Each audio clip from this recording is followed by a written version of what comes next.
Man.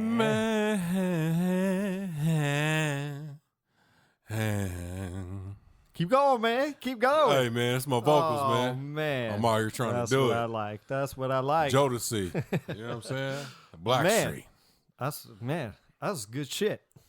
Thank I wanted you, bro. you to keep going, man. Well, you know what I'm saying? I'm working on it.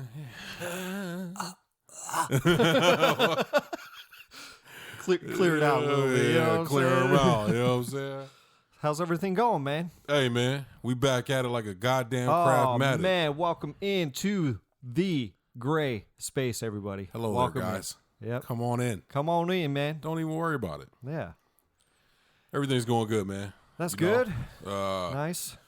We are on the first official week of Black History Month. That you know we what I'm are. saying? Yep. Black History Month. That's right, man. Yep. Not month. Month. You know, first week of February, man, and January was crazy for 2020, man. Loss. Just all around. Yeah, like roller coaster, yeah, man. for sure was, yeah. Roller coaster, Crazy man. start to 2020, man. So, excited to kind of start upon this, new month, and we had a dope thing happen today. That we did, man. Shout out to Metaphorical. Metaphorical, you are the man, dude. You're a dog. Yeah, man. Had a photo shoot with Metaphorical for some promotional shots that we're trying to do for the podcast and so on and so forth. And I felt like a model out there, man. Like, hey, man, striking a pose and stuff, dude. And you know what? Man will make you feel like that. He's like, yo, move to the left. Right. Move to the move over here. No. He's like, can you look over there a little bit? Look right here. Yeah, look over. Look right. Yeah. Crazy. Yeah, man. It was a lot of fun, man. Crazy, yeah. So Med, don't be surprised if I don't hit your line real soon here for another one. Yeah, we gonna do another one. Oh man. We have to do another one. Oh man. That was just too much fun, man. You know what? And it went by fast. It went by real quick. Super fast, man. Went by real quick. And you know what, man? Shout out to all the photographers and the videographers and people that kind of own that craft, man. Well, it was really cool to see all those everybody out there shooting. It was crazy. Music videos were being shot. Man, there was all kinds of photography artists. A ton. Oh man, it was nuts. Cool to see. It was dope. Just art being made. It was dope. It was dope. It was fire. And people being creative. So shout out to those people who do that and have that fucking eye, man, to like, yo, stand over here in this corner by the trash can right there. Like, I'm what? like, wait, that what? makes no sense. It didn't make no damn sense to me. Crazy. But like, people's craft. I can't wait for these shots, bro. It's just like music, though, right? Like you work on music. That's facts. And somebody who mixes music and somebody who makes music, you mix music too as well. But you hear things on a different level that people don't hear. You do. And they go, how the heck did you hear that? Yeah. You're just like, I don't know. I'm just in tune to it. Right. You get your mind in tune to that. So it's something that you love to do. It's something you try to perfect. Yeah, man. So it's fun being creative, Fire. man. And it's fun to see somebody else being creative, Yeah. So for sure. That's for just sure. a lot of fun, dude. Just a heck of a lot of fun. So other than that, man, it's been pretty fire, bro. It's been a good week. You know what I'm saying? A lot of good music coming out now that people are kind of marinating in the new year. Yep. A lot of good music. A lot of good things to watch are now starting to come up, on TV, Very movies, true. Yeah. TV. People are starting to get active. I mean, the first month is everybody. New Year, Kale. Trying to get the ball rolling a little bit. Spinach. You know what I'm saying? And then you try to figure this shit out. And then you fall off the wagon. Yeah. It's back to the goddamn steaks. Fuck that shit. Back to the burger. But I'm going to season the hell out these motherfuckers. Oh, yeah, man. I feel you on that, man, for sure. Cool, man. You want to dive in, or do you want to talk about something else before we dive right in? Or nah, man. Let's dive in, man. I think we got a important subject to talk about, an important person, to talk about, and an important subject. So let's as you alluded to, it's Black History Month. Black History Month, yes, sir. So we talked about we don't want to, do the same routine over and over of, Martin Luther King, Rosa Parks, Harriet Tubman, Right. people talk about them all the time, and they're fantastic. They're great, and they've done enormous things, Right. But we wanted to give a shout out to, somebody a little bit different that maybe you don't know about. Yeah, man, for sure. And something that is, special to both of us. And the gentleman's name is Daryl Davis. Daryl Davis. This guy is a beast. This guy is something. He's cut from a different cloth, man. I mean, just straight up, just cut Real from talk. different cloth, man. Like We should all be cut from the same fabric, though. we should, but You feel me? but the courage that this gentleman has, Come on, man. is incredible. So for people that don't know, Daryl Davis is a musician by trade. Lifetime musician. Yeah, still plays piano. Plays piano. But Plays multiple genres of music. Oh, he plays everything. Blues. There is a form of blues kind of or piano playing which is called boogie woogie. Right. Which ended up, funny enough, having a negative connotation to it. Boogie woogie, like, it's the type of style that he was playing. Rock, R&B, everything. He could play you anything. He actually said in an interview, if they paying, I'm playing. Right. You know what I'm saying? Straight up, man. Let me know what it is. That true musician, But so where do we start with this, man? He's basically, I'll give you one quick fact, and we could maybe bounce off this. He's converted over 200 KK members to not be KKK anymore. Yep. Over 200 That's triple huge. K Can you? members I mean, as a black man. which is, I don't know if that's ever been done before, man. I mean, I'm not sure. There are people that, different black men and women that have maybe influenced other KKK people to Right. turn from their ways of their hate. And I don't know as somebody who's turned as many as he has, though. And I think this is why we're talking about him. This is one of the. It's not only how many, but the way he did it. Oh man, the way he did it. The way he, set upon this path to find a way to really bridge the gap. And that's really what he was doing. Right. He was trying to find, first of all, he was trying to find a way to understand why the hate. Right. As a black man in America, why do you hate me? Right. Because you don't know me. You don't know me. Right. And this started at the age of 10. At the age of 10, man, he was in the Boy Scouts. In the Boy Scouts. And they were doing a parade. Yep. And he was having bottles and rocks thrown at him. Right. Didn't know why. Didn't realize it. Didn't understand it. He thought that this group of people hated the Boy Scouts. Right.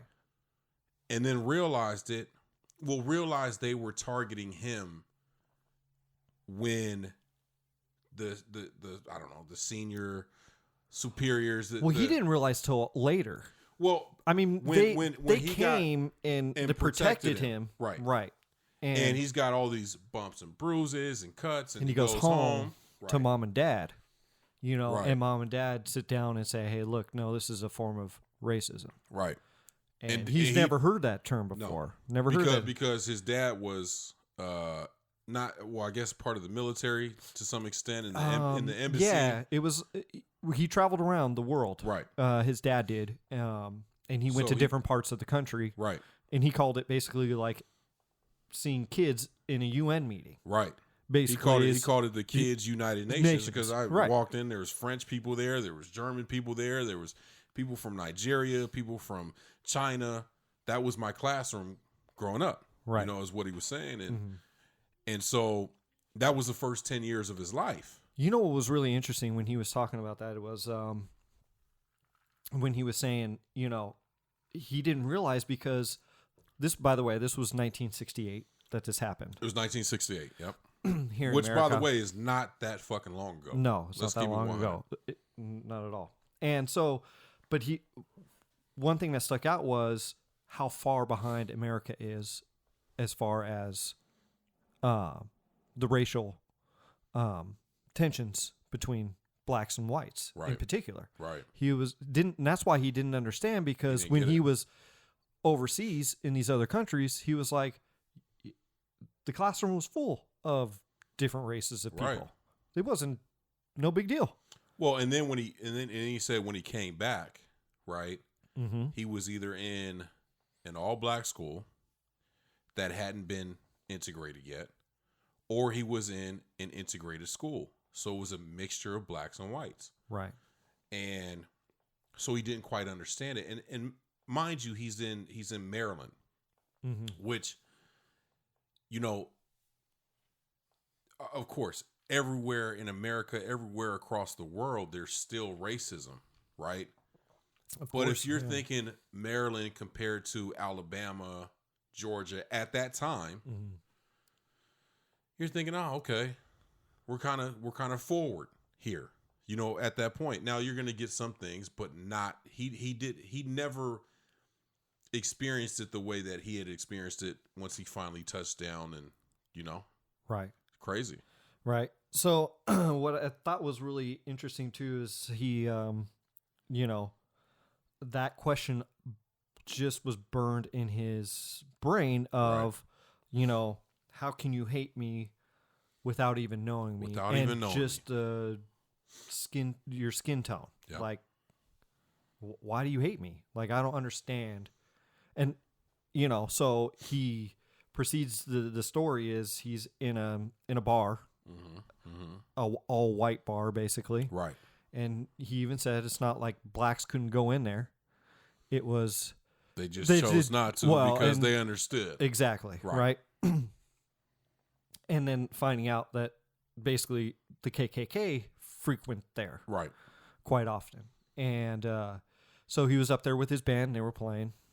And, Get done. to get done. He's killing it. Yeah. Sit down, take a break. Goes to have his cranberry juice at the bar. Right. And a white man, older, he said, about 15 to 18 years older. Right. Comes up, grabs him by the shoulders. And goes, I've never heard a white man play, or a black man play like that. Right. I've only heard a white man play like that. Jerry Lee Lewis. I've never heard a black man play like Jerry Lee Lewis. Right.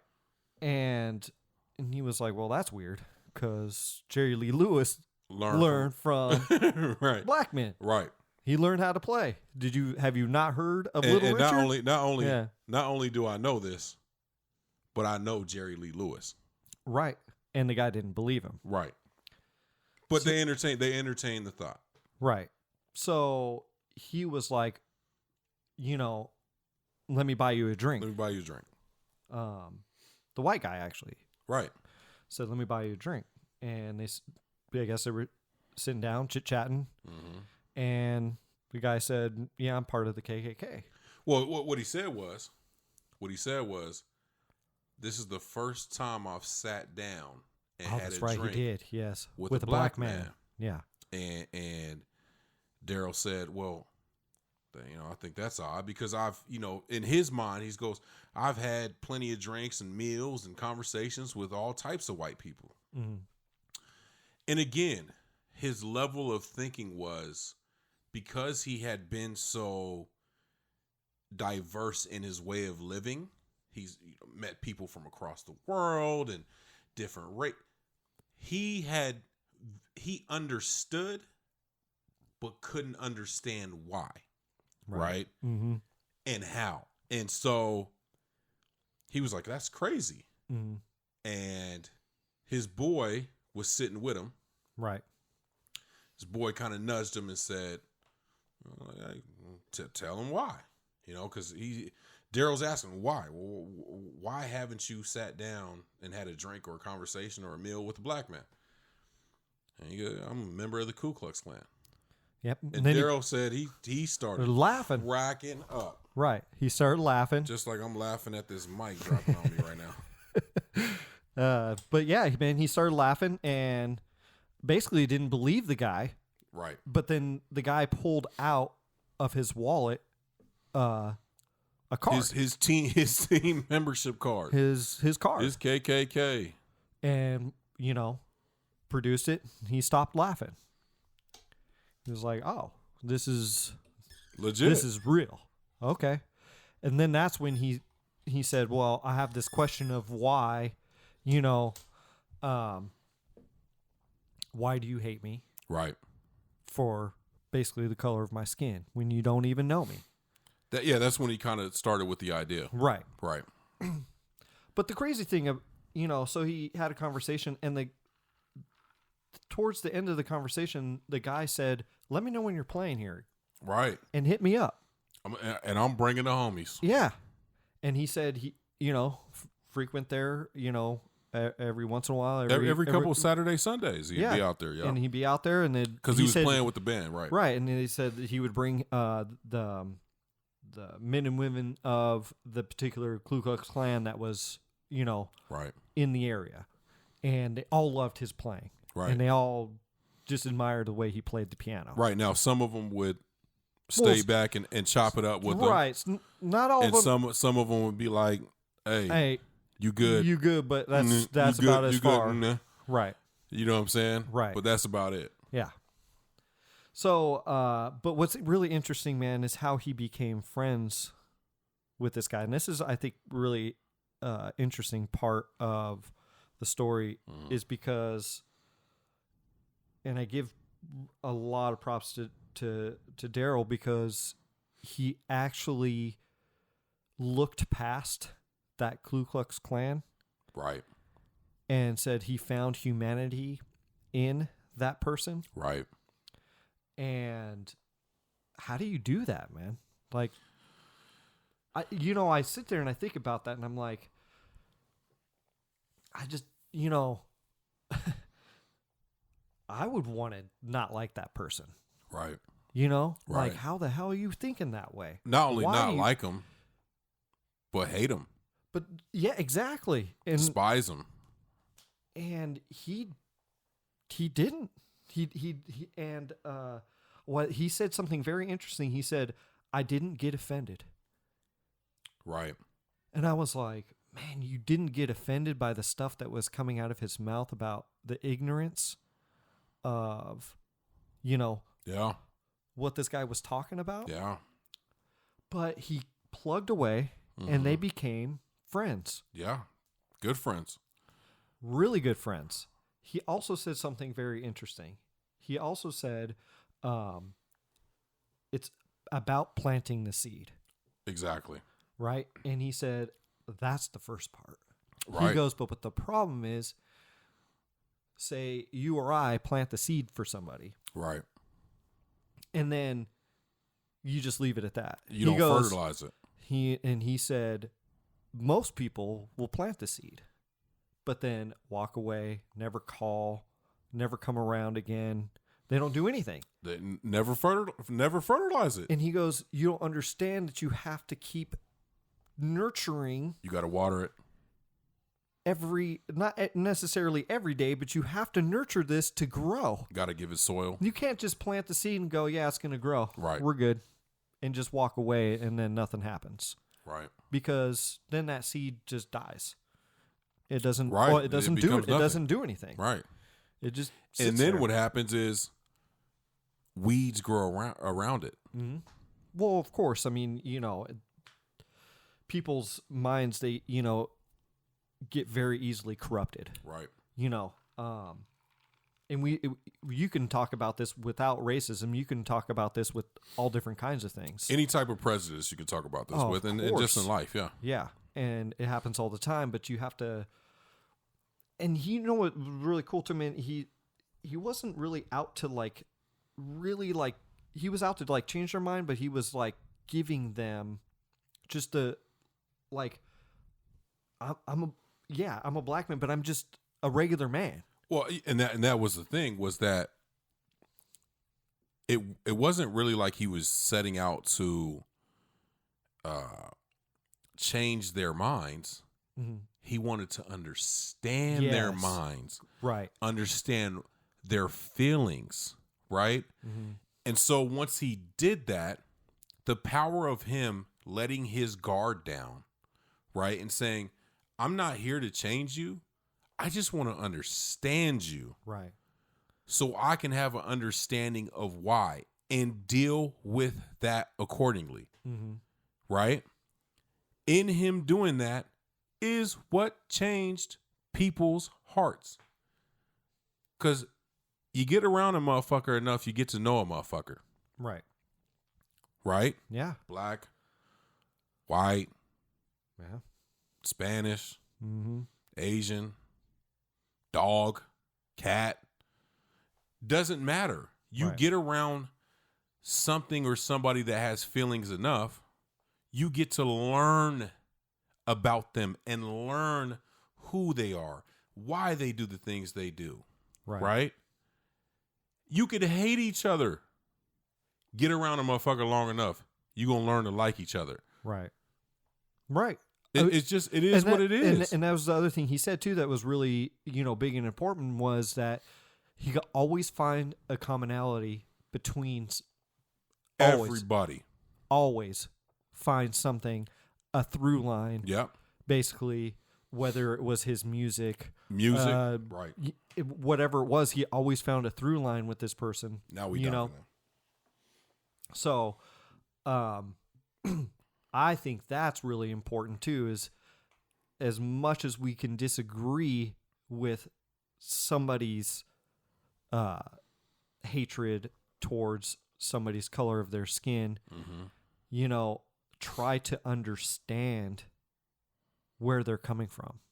On both sides. Right. And on both sides. That takes a lot, man. That takes a lot of guts. That takes a you and I have had a lot of conversations about race. And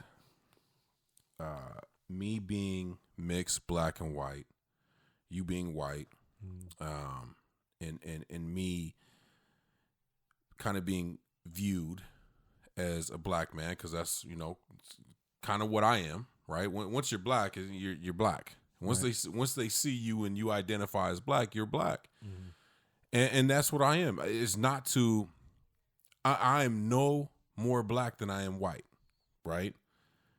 Except for in the eyes of everybody else. So therefore, in the eyes of what I have to deal with, and the understanding of what I have to deal with, I have to attack this world as a black man. Right. Right? Yeah. Doesn't make me love my mother any different. My grandmother. And we've had conversations about this. And even some of my guilt sometimes of feeling angry towards, quote unquote, my own people. Right? But here's the thing that we have to do. Have a fucking conversation and be uncomfortable in those conversations. And have a willingness to understand. Right. Not have an open mind in the sense of that understanding of you don't have to agree with it. No. But just have an open mind and have that conversation is super important, man. I mean, I think we're going to refer back to our podcast all the time about about conversation, because that's how important it is. It is. It always comes down to communication, and a conversation, and have that uncomfortable conversation with somebody. And I think especially when it comes to, because even as a white person, right, I would be so nervous to talk to a KKK person, man. Come on, I would be so and Daryl he sat down with one of the whatever, they had such weird names, man. One of the Imperials, dragons, Grands, very bizarre names. But anyway, I mean, external Cyclops or something like that. Even as a white person, I would right. X-Men? I was like, what? This nigga from X-Men? It did sound like Wolverine coming out? very superhero type of I was shit. like, nigga, Professor X is in the back? Right. Yeah, God man. Very damn. weird shit. But, Shit. Collapsus. I would be nervous saying, hey, man, I'm writing a book. You know, would you mind talking to me? Well, and you know, he even had to have his, you know, white secretary reach out on his behalf. Right. Yeah. And basically say, you know, don't say that. If he asks, don't lie. But if he don't ask, don't tell the truth. Right.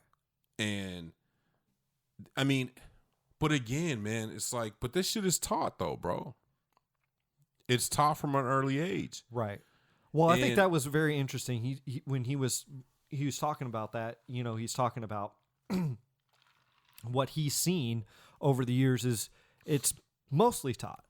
But then there's also times where you go into a town where, say, the jobs, he brought this up where he was talking about, you know, you go to somewhere in the Midwest where, you know, or somewhere where they do mining or something, or with cars, you know, and then what they do is, you know, this particular factory will hire immigrants for pennies on the dollar. Right. And then the Ku Klux Klan will come in to that town and be like, hey, look. See what they're doing. See what they're doing. Mm-hmm. Yeah. And then that person that was never thought about racism. Never cared. Yeah. Never really cared. But then it affected his pay, his job. Or they made him feel that way. Right. And then it got turned around and was like, come join us. Right. You know. We'll take care of you. Right. And we'll fight for your behalf. For your honor. Yeah. And which they're not doing. But, you know, it's all ruse to get people in, you know, to the cult of the Ku Klux Klan, which they have very many different names. They don't always call themselves the Ku Klux Klan. Well, it's funny because even Daryl said in the interview, he said, you know, there's different chapters, different levels to, you know, who they are. And he said, you know, some are real, some have a lot of members. And he said, and some are just a guy in his basement on the internet. Right. Right. And a lot of it is there's a guy in the basement on his internet talking crap. Right. Just to stir because you're things hiding up. behind a computer. You know, or a phone or something. And a lot of people do that, not just necessarily with racism, but with everything. It's very easy to hide behind a device and talk all the shit you want. Right. But they can't talk shit in front of you, but it's very dangerous to indulge in conversations of hatred. Period. And I again, it goes back to we have to have a conversation, and we have to have a conversation on both sides. I think. And what I will say as, you know, a black man is that I always say this: two things can be true, right? Or multiple things can be true. Mm-hmm. So I believe that the protests, I believe in, I wouldn't say aggressively, but speaking out loud against certain issues means something, bringing attention to the issues. Right. Once the attention is brought, we cannot shy away from the conversation. Mm. Now, we have to be safe because, and I'm not saying we as black people, I'm saying we all have to be safe. We all have to be safe and keep ourselves safe in these conversations and have conversations about stuff. If that makes sense. Like I hope I'm speaking correctly. So I think that we should have protests. We should bring energy to issues that matter. Right. You know I'm big about this. Right. Yes. Once we bring the energy and the attention to the issues, if we're having a conversation with Joe freaking Schmo and they're saying some things that are offensive because They will, because when you hate, you will say things that are offensive because you don't care. Right. You're going to be offended. Mm-hmm. Right? Or if I say something to somebody else and maybe they're not hating, they just don't understand. If they don't understand, keep explaining until they understand. That's where the ignorance comes in. Or come to the conclusion of they just don't understand. And I'll speak to something that you and I went through. We've had multiple conversations about race. Mm. We went to a store one time. Mm. Yeah. Right? Mm-hmm. Going to the store. You and I just went to the store. We went to go get some drink. Went to Total Wine. We're going to get some drink. We're going to chill. We're walking through the store. It's a dude on our tail end the whole time. Way. Yeah, the whole way. Yeah. We get in the car. You're like, yo, what the fuck was that about? It's not your fault because you never went through it. And I can tell you till you're blue in the face, you never went through it. Right. You know what I'm saying? Mm-hmm. So we just got to be willing to listen. Absolutely. We have to listen. Sorry for the tangent. And no. Good tangent, man. And that conversation. Yeah. So he said something. Yeah, back to Double D, Daryl Davis. Daryl, also, he talked about Black History Month, and he does not like Black History Month. And I'm going to, you can also check him out and find out, like, from actually his words, but I'm going to kind of paraphrase here and kind of want to get your thoughts. But he, basically, fought to get at least a day of Black history. Then it took so long, then we got a month, and then it just stopped and nothing after that. And his thing is kind of how we brought up in the beginning of the podcast of the problem with Black history is in schools, what do they teach? What they want you to know. They teach you about Martin Luther King. Good, fine. There's no problem with that. Right. Teach you about Rosa Parks. Mm-hmm. Okay, cool. 2020 rolls around. What do you learn? Right. Martin Luther King. Rosa Parks. And you learn what they want you to know. Right. But his thing was it should just be American history. Man. And and this is why I want to get your opinion on this, is because he was like, a lot of Black people don't like that. And don't want to, they like having that month. But he was like, no, it needs to be for the whole year. He was like, you learn about Benjamin Franklin, mm-hmm. In May. Why don't you learn about Martin Luther King in May? Or, whoever. It's okay. So it's two things, and I'm not speaking for everybody. No, I'm speaking from the opinions that I've heard. I want your opinion though. Okay, so my personal opinion, and I'm taking this from gaining knowledge from the people around me. Okay. And my own personal opinion. I think a month is definitely necessary. Mm-hmm. Okay. I also think we should not subject it just to that month. Limit it to just that month. Because then month. You like for then it's like yeah. Then we're just waiting on it. It's like right, because it is a part of American history. Mm-hmm. I think that month should be a celebration. One, right, of where we come, and I also think it should be a chance to acknowledge the things that we don't talk about, the things that are not public knowledge. I think public knowledge should be educated throughout the year. The Martin Luther Kings, the Malcolm X's, the Rosa Parks, the things that we know. Right. That everybody knows. Mm-hmm. Damn near everybody knows. But I think things like Tulsa, right? Mm-hmm. Black Wall Street, the charter bus system that we had in place in New York and in other parts of the country that were black-owned businesses, right? That when integration came about, shut down the black-owned businesses. Like, these are things that we need to talk about this month, right? Right. The real inventors of shit, right? The real origins of where things came from, right? Yeah. Who really invented it? Like, and we can go into depths about that, and we will this month as we do our podcast.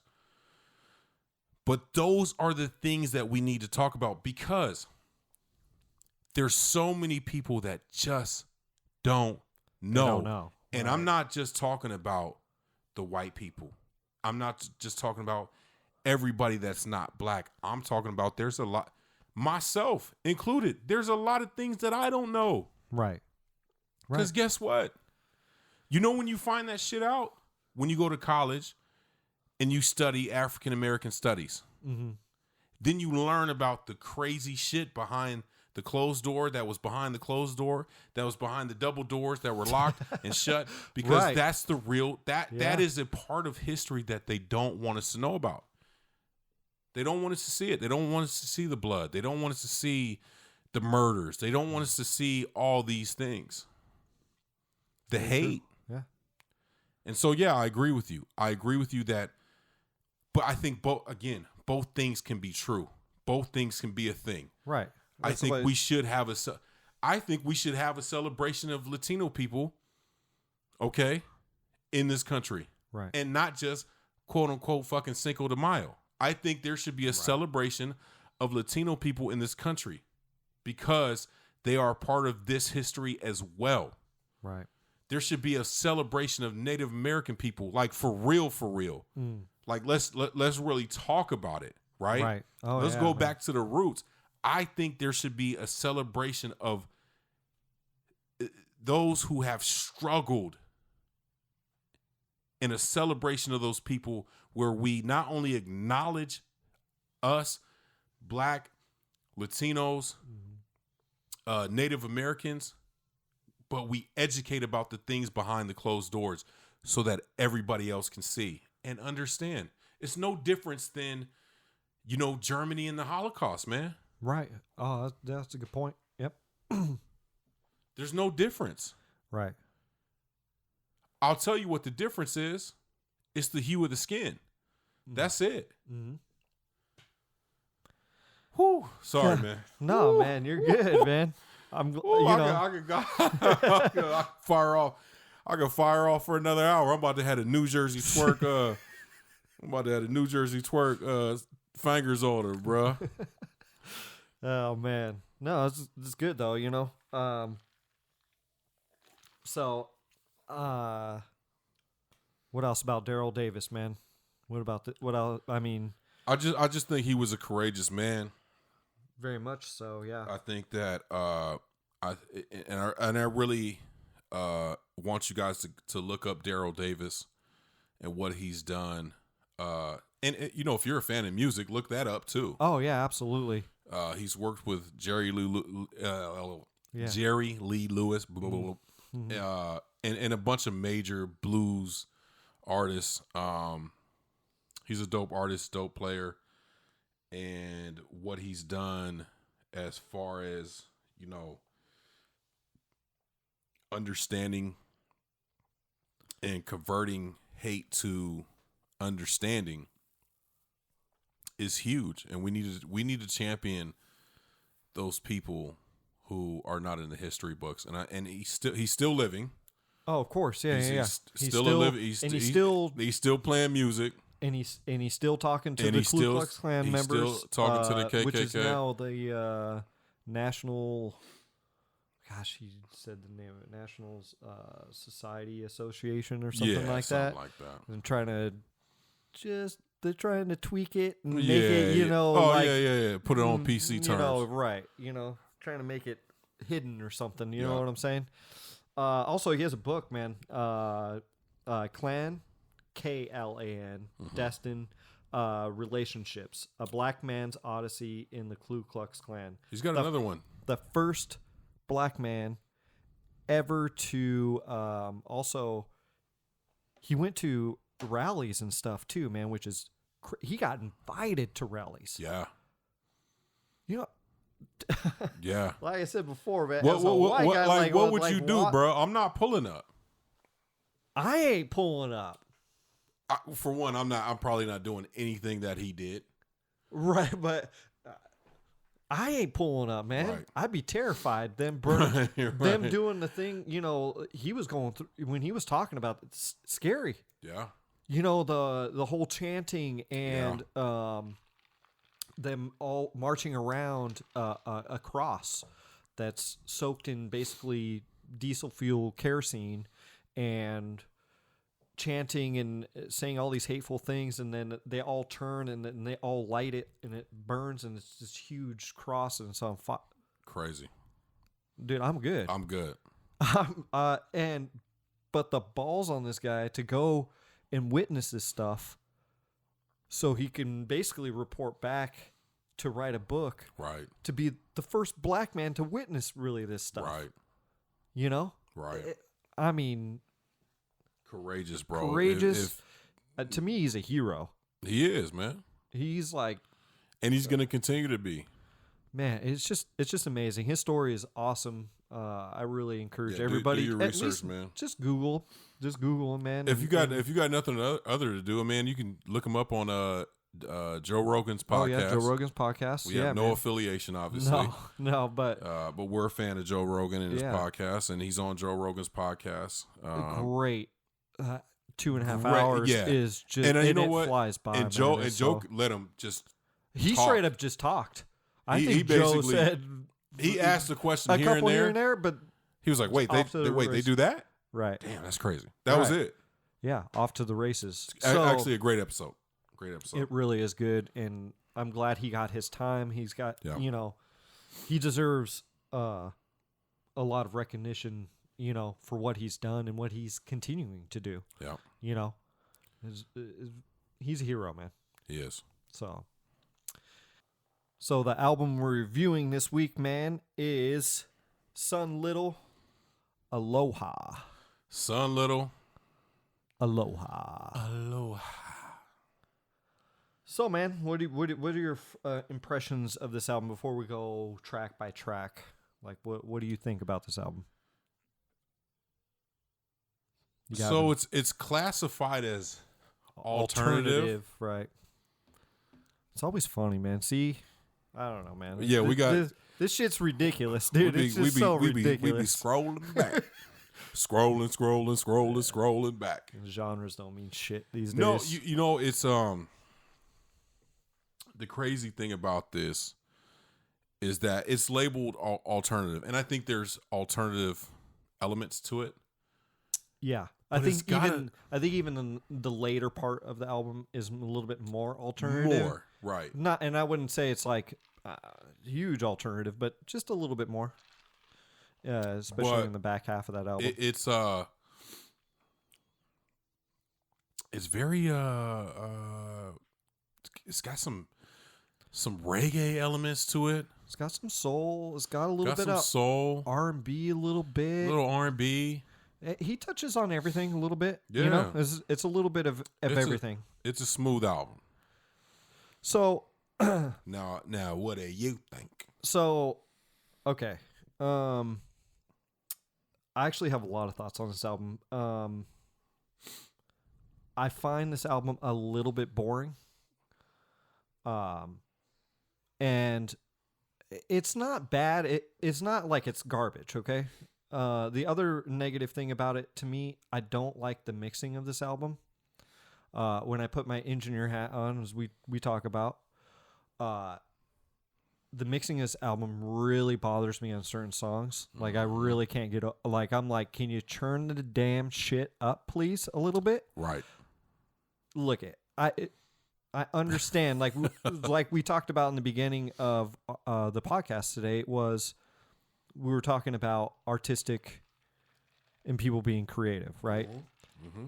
And I feel like it was a choice when I really listen to it, I go, okay, they were probably just doing it as a choice. I don't particularly like the choice. I think it could have been. I don't want to compare it to like the Black Pumas, like which we gave rave reviews for, right? Right. But the mixing on that album, I really enjoyed that. I didn't really enjoy the mixing of this album. I thought it was kind of, lack of a better word, kind of cute on the second song, which is About Her Again, where it's really quiet, right? Where he's just singing and you can barely hear the guitar. Right. Then he sings another verse, and then it comes in a little bit more. Right. Then he sings another verse, and it comes in even louder, and then it pops into the. You thought that was cute? I don't know. Lack for a better word, man.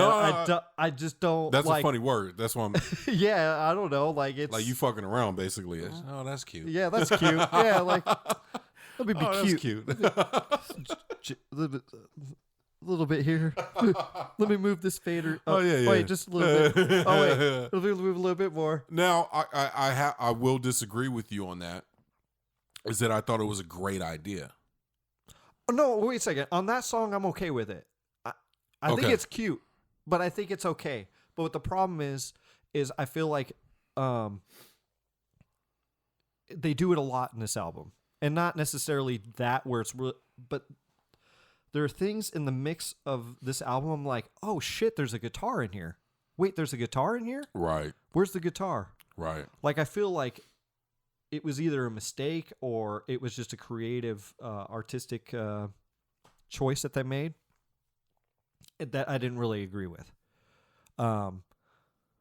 So, I mean, you'll hear my score later, but his voice though, the positive I'll give is I love his voice, man. I think he's got a really cool voice but I just don't think the music and him matched very well. I don't think it did in certain areas, but not as a whole project as we talk about. Okay. My opinion. That's just how I feel about that. So, and go ahead. Sorry. No, go ahead. Go ahead. This is two different albums to me. Song 1 through 6 is a very bluesy, very soulful album. That's where I was heading. Song 7 through 12. I was heading right there, bro. Is a completely different album to me. So I've got, and you know it's serious. I didn't fuck around, you turn just all the way. You straight went, hey, hello. Right. I've got two different opinions, maybe three of this album. I feel like it's a good album, but it's two different albums. Mm-hmm. I feel like the first half of the album, there's, let me see here, 12 songs. So I think 1 through 6 is. I think one through 6, even 7. I'll give you 7, which is Third Eye Weeping. I don't know, dude. Okay, that's my opinion. I think Third Eye Weeping was a decent enough song. It was a funny song too because it was Third Eye Weeping. You know what I'm saying? Like he's basically talking about. What are you talking about? No, he's in a drought. He's in a drought. Right. That's what he's talking about. It was funny. Right. So I think that's part of it, and I also think that actually one of my favorite songs on the album was Bubba Baby. I think it is. Yeah. Bubba I Baby. Just said baby. Baby. Yeah, but it's BB Baby. Right. Bubba Well, Baby. I mean, he does that. What is the song down here? It's Never Give Up. Right. But he never, sings. Never. He never, says never. Right. He pronounces it right. Never. Right. Through the whole song. But that song is one of my favorite songs. Which Baby. Okay. Mm-hmm. But it's repetitive. Yeah. And you're like, I feel like the beat is crazy. He comes in with these crazy tones, but where's that element of something else? Look, yeah. When you're writing an essay, right? You have an introduction, right? Your body, you have a climax, and then you have a conclusion. Mm-hmm. Where the fuck is the climax? Don't be all weird out here, motherfuckers. Y'all know what I mean. Y'all know what I mean. Right. Y'all know what the fuck I mean. But where's that point of the song where it's like, you know, like even decent singers will do this, where they'll just go off on a little run and add a little something towards that kind of second or you know, that second third of the song, to kind of just make it very strong, where it's like you're hitting home the point. And that's where he loses. It's like especially the first 6 songs, it's like they're dope. But where's the element? Because I'm waiting on it. Right. I'm sitting there like, man, this is fire. This is okay. That was it. Right. Wait, we're going to the next song. That's what. Thanks for saying that, because that's what I mean by boring. Yeah. I don't think it's boring in the sense of like bring you to tears bored. I mean, it's boring in the sense of it's kind of blah. It's just monotonous as fuck every song. Right. It kind of wears on you. It does. Dude, and listen, because we've reviewed for now the past 3 weeks. Basically, we've reviewed Devin Gaffilian and Black Pumas. Black Pumas is dope.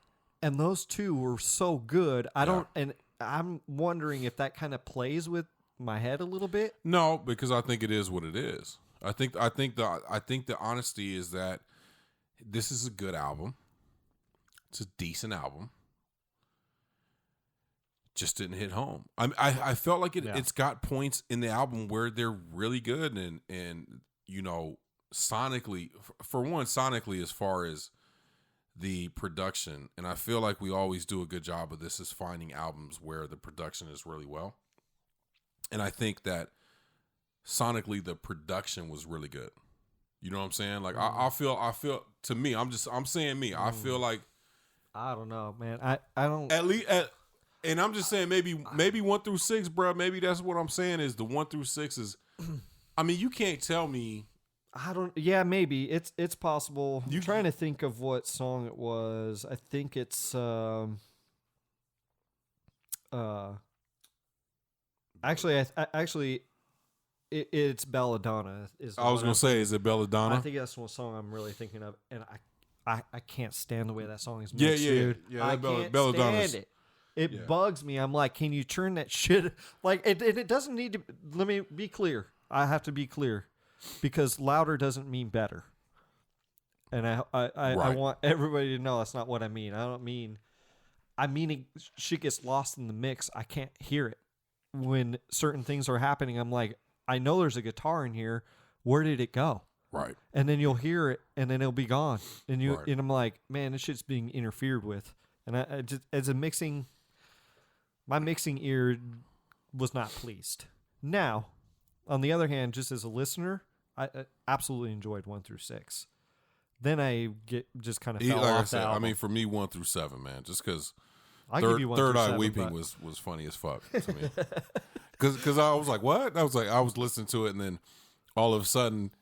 Did you want to go song by song, or no? We don't have to. You said Baby was your favorite. I mean. Right. Hey Rose is dope. About Her Again is dope. Good. I mean, these are good songs. Mahalia, I think, is actually. I like Mahalia. Sonically, is one of the better songs on the album. Baby, just the production is fire on that. The production is fire. Again, the production is so fire that it's like, actually, that's probably what I'm listening to more than him. And he comes in and he kills it, and then it's literally. Same thing, song's over. Right. Suffer's dope. That's the way dope. Third Eye Weeping is funny. And then the rest you guys can check out. Right. You guys can be the judge on the other ones. But my favorite's probably Hey Rose. I don't know. That Hey one Rose just kind of... It sets the album all pretty good. That's what sold us basically on the album. I remember that and the second song, the first About 4 Her Again. Yeah. I mean, you brought it to me, and I kind of listened to it real quick and just listen to the first like 20-30 seconds. Right. And I was like, yo, this is fire. Let's review it. And then it was like 5, 6, 7, and then I was like, all right. Yeah. So scores, man. So scores. Who's going first? Don't matter. Fling. Right? Heads. Tails. All right, go. I literally just did that. Is dope, I man. literally just did that shit. I didn't even look. I just Tails. I've been watching too much fucking battle rap lately. That's what it is. You go first. I give this album a 6.5. 6.5 clouds. Yeah, I'm right there with you. I give it a 6. Like I said before, man, it's a little bit boring to me. Boring is maybe not the right word. A little bit dull, I guess. Yeah, man. It really made me want to listen to something else. Oh man, like I needed. Couldn't wait for that. Like for that big boat. Something. Just to something. I don't know. Just bro, I ended up listening to Jeezy the other day, bro. I was like, I need some thug motivation in my life, man. What the hell's going on here? I need some. So I've been trapping all night. I need more money. Like I need some of that, bro. So I give it a 6, man. I think that's it's about right. Like 6.5, man. Yeah, good album. I mean, I wouldn't discourage you from. I would definitely say. I would definitely check it out. Please give us your opinion. Everything, even the stuff that we don't like, even the Arnold stuff Lamar. that we just the Arnold Lamar that we. Oh want. yeah. The homie hit me about that. Check it out. People are gonna love it. Shout out to the homeboy Ramon. He called me. He was like, "Bro, y'all tripping." Right. So I mean, please go check it out. It might be your favorite album of the year. I don't know. You know what I'm saying? Like even comment on the shit that we like, man. Y'all might be like, what are you talking about? What you mean? Stormzy. That shit was a 9.5. Right. Dude. Oh, speaking of which, I'll just touch on this real quick, man. I was like, this kid at my work, man. He's a huge hip hop guy, and I was like, boop boop boop, Stormzy, check it out. Right. He was like, nah, I don't like it. Really? I was like, he goes, I don't like that grime stuff. Oh, let's see. And I was like, yeah, I don't know, man. Like, it's pretty dope, man. Whatever. Teach their own. Did he listen to it? He listened to it. He was just like, man, I don't know. Not feeling it. So, yeah. Anyways, just because we give it a 9.5 doesn't mean it would be a 9.5 for we you. Ain't shit. We just two dudes that listen to music. Right. And talk shit on a podcast from time to time. But anyways, man, before we go, you can follow me at ZEK.ZIUS on the gram. You can follow your boy at Turn Up My letter D, letter B. Turn Up My DB on the gram. And you can follow this whole thing at the dot Gray, GREY dot space on the gram. Please follow us, man. Yeah, man. And you get follow clips, us. All kinds of stuff. We've got links to the YouTube. Oh, yeah, man. YouTube's up. So this is what we're doing. This is YouTube right here. Mm-hmm. YouTube. That was corny as fuck. But this is why we do it. Y'all gonna see. Y'all gonna see that and be like, bro, what you doing? Yeah, man. Follow us on the gram. Damn. And thank you guys for listening. Oh, also too, man. What's up? Quick before we go, man. We got our corners. Yeah, man. You're doing DB's corner, Zeke's corner's coming. Some other content's coming on YouTube. Yep. I don't want to say just yet, but there's some stuff in the works, and we're gonna have some exclusive stuff. Totally excited to share this stuff with you guys. Like I said again. Yeah. Going back to the front of the podcast, man. We did some shots with my boy Metaphorical. I want to give him another quick shout out, Metaphorical. Absolutely, follow man. him on Instagram at MEDAFORACLE, Metaphorical. Yeah, man. Some dope shit, man. We got some dope shit in the works, man. Man, we just getting started. Man. Barely scratching the surface. Barely. Yep. As always, stay positive. Communicate. That's right. Talk to those who hate. Yes, man. Don't be afraid. Yeah. Have that uncomfortable conversation. And as always, we thank you guys. And this is the motherfucking gray space.